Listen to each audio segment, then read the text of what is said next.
We had to go through a very painful process of identifying our students. We had to wait a very long time sometimes for the speech pathologist to come out, the OT. They'd have to do their reports based on the reports. Then we would go through the process of applying for funding, and usually that didn't happen until December. By that point, we had already talked to parents, and we still didn't know what kind of supports we could offer, and we didn't have a very clear vision of what kind of programming that child needed at that point.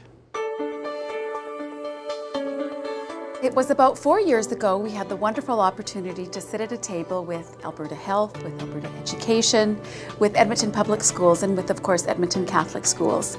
And we were really challenging ourselves to find a better way to work with children in early learning. The current situation at that time was that it was a system very, very much focused on children with disabilities, on diagnosing children, and we had begun a multidisciplinary team with speech-language pathologists and some occupational therapists. And they literally spent from September until January, often the beginning of February, assessing children. So all of the strategies that they had to really influence classroom and child's growth and development weren't really happening until February. And then, of course, because they had written a formal assessment, they had to then do a formal summary report at the end of the year, which meant that in May they had to cease intervention and begin report writing.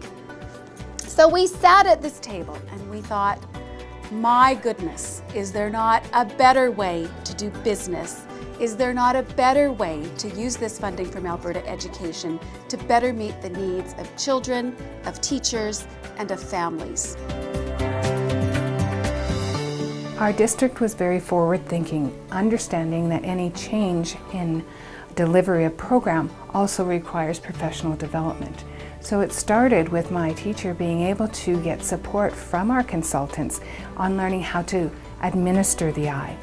Following the administration of the I, they also received support to read the I, to draw from it ideas and suggestions and ways of looking at the child in a different way. This was all established through professional development that is ongoing with our teachers. Well, the ITA results are shared first with the early learning team at the school and with myself. We then invite the consultant and the whole multidisciplinary team to sit down at a meeting and debrief each child so that we can see how each of those professionals can support the child as they journey in their education and how they can address some of the needs that they have. It really, I think, is an authentic way of looking at children and targeting what their needs are, because we as teachers, I think, know them the best, and we see them for the whole month and we can see what they can do in a variety of situations. And so it's not just someone coming in and seeing what they can do at one point in time. We can see what they do in different situations, and they're comfortable with us, so we're really able to see what their true needs are and how we can help them.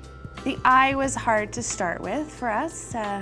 Being seasoned teachers as well, I think we weren't sure how to take it, but once we got to know the program and we had training, I think it made us comfortable, and it really gave us a chance to really get to know the different domains of the child. Now we have children learning in the environments that they need to learn in, and we have them learning the language in those environments.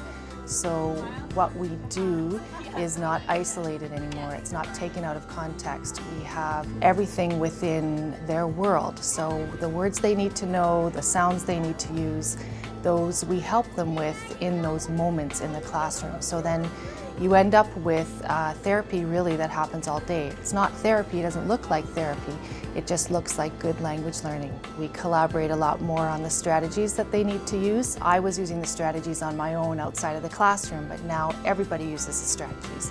So this is exactly how therapy gets transformed into an isolated event, and now it becomes part of the child's everyday activities. So it's just really more powerful, more impact. We all benefit from working with a multidisciplinary team. I know a lot more about OTs and behavior therapists, and I implement a lot of their strategies along with what I'm doing as well. So the child is really getting a whole child-centered approach when one of us is in there or all of us are in there. We're really looking at every part of that child. Every aspect of their development is covered. I think it's a valuable tool. I think one of the things it's done is that the teacher is the person who spends most of the school day with the child. And the ITA has really put assessment and identifying student needs into the hands of the teacher. There's an ownership factor there. And so it has allowed us at the school to have some really quick ideas about what a child is able to do, even though we're just getting to know them. I wouldn't want to go back to the old model. I really like this approach where we have say in our children, because we do know them best, and I feel that the I has given us the opportunity to really look at what those needs are, and it's helped get the support in our classrooms faster. By liberating our multidisciplinary team, they were able to develop broad-based strategies so that we could really implement that pyramid of intervention with broad-based strategies that meets the needs of all children, no matter where they are along that continuum, and as well as give therapists the time to work in small group or meet specific one-on-one individual needs of children within the context of the classroom. It has been very powerful in changing learning environments into much more positive places for kids, where we're meeting their needs in a much more functional context, where treatment or intervention is educational based, and we've really removed ourselves from that whole clinical perspective, where the pull-out model does not happen. Everything is inclusive. So in the whole spirit of action on inclusion, the I helps us really bring that to be.